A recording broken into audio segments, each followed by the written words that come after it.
आज हम बात करने वाले हैं कि कैसे सिर्फ 30 डेज में आप अपनी इंग्लिश बोलने की कैपेबिलिटी को, क्षमता को बेटर बना सकते हैं। खासकर अगर आप कॉलेज स्टूडेंट हैं और आपके इंटरव्यूज आने वाले हैं। हमारी असली प्रॉब्लम क्या है? हम में से ज्यादातर लोग इंग्लिश पढ़ लेते हैं, लिख लेते हैं और दूसरों को बोलते हुए समझ तो लेते हैं, लेकिन जैसे ही कोई बोलता है कि आप भी इंग्लिश में बोलिए, तो क्या होता है? आपको डर लगने लगता है या फिर वर्ड्स याद नहीं आते, लगता है कि प्रोनाउंसिएशन गलत ना हो जाए, या फिर ऐसा लगता है कि लोग जज करेंगे, आपका मजाक उड़ाएंगे। अगर आपको ऐसा लगता है तो याद रखिए कि आप अकेले नहीं हैं। ये प्रॉब्लम हजारों लोगों की है। सबसे पहली बात, इंग्लिश स्टेटस नहीं है, ये एक स्किल है। बहुत लोग ये सोचते हैं जो फ्लुएंट इंग्लिश बोलते हैं वो स्मार्ट हैं, इंटेलिजेंट हैं।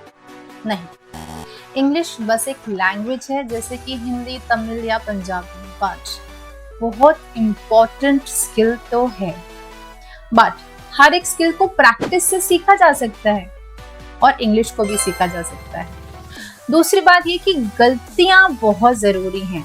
जैसे कि अगर आप कार चलाना सीखते हैं तो क्या आप एकदम से सीख जाते हैं? नहीं, आप कभी क्लच गलत दबाते हैं, कभी कार बंद हो जाती है। ये सीखने का पार्ट है। ऐसे ही इंग्लिश है, आप बोलेंगे, कभी गलत बोलेंगे, कभी सही बोलेंगे। आप प्रैक्टिस करते रहिए। मिस्टेक्स जरूरी हैं और ये अच्छी बात है। इसका मतलब आप प्रैक्टिस कर रहे हैं, एक्शन ले रहे हैं, वो बहुत इम्पोर्टेंट है। और एक इम्पोर्टेंट बात ये जो आपको पता होनी चाहिए कि आपको 30 डेज में इम्प्रूवमेंट दिखने लगेगी अगर आप एक महीने तक 20 to 25 मिनट्स डेली प्रैक्टिस करते हैं। आपको सालों नहीं लगेंगे, आपको बहुत इम्प्रूवमेंट दिखेगी आपके 30 डेज प्लान में। जैसे कि आप समझ लीजिए आपको एग्जाम की तैयारी करनी है, तो कुछ लोग ऐसे होंगे जो हफ्ते या फिर 10 दिन पहले पढ़ेंगे और पास हो जाएंगे। बट अगर आपको टॉप करना है एग्जाम्स में, तो आप बहुत पहले से ही पढ़ना शुरू कर देंगे, थोड़ा थोड़ा डेली पढ़ेंगे, डेली प्रैक्टिस करेंगे। वही इंग्लिश के साथ भी है। जब आप डेली प्रैक्टिस करेंगे तो बहुत इम्प्रूवमेंट आएगी। तो अब करना क्या है? 30 डेज चैलेंज प्लान लेना है। डेली आपको 20 to 25 मिनट्स इंग्लिश प्रैक्टिस करनी है। कोई भी टॉपिक ले लीजिए, अपना फेवरेट सब्जेक्ट या फिर न्यूज़ का टॉपिक या अपना डे का एक्सपीरियंस कि आज मैंने कैसे डे स्पेंड किया, आज मैंने कॉलेज में क्या सीखा। अब उसको आप मोबाइल में वॉइस रिकॉर्ड कीजिए, फिर उसको सुनिए कि आपने क्या बोला है, कैसे बोला है। अपनी इम्प्रूवमेंट देखिए। प्रोनाउंसिएशन सुनिए कि आप ठीक से प्रोनाउंस कर पा रहे हैं या नहीं। सेंटेंस पर ध्यान दीजिए कि आपकी सेंटेंस फ्रेमिंग करेक्ट हो रही है कि नहीं।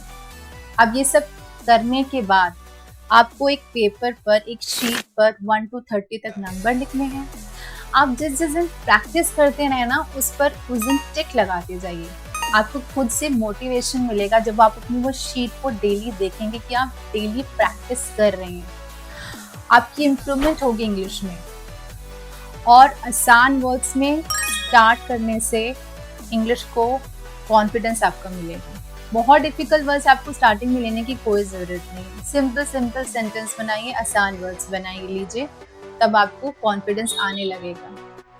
और एक चीज़, अगर आप कॉलेज जाते हैं तो आप ऐसे फ्रेंड के साथ बात कीजिए जो या तो NRI हैं या फिर दूसरे स्टेट से हैं। इनसे बात करने से आपको क्या बेनिफिट होगा? इनसे बात करने से आपको ये बेनिफिट होगा कि वो लोग जल्दी हिंदी तो सीख नहीं सकते हैं, तो अल्टीमेटली आपको ही इंग्लिश में उनसे बात करनी पड़ेगी, तो आपकी इंग्लिश की प्रैक्टिस होगी।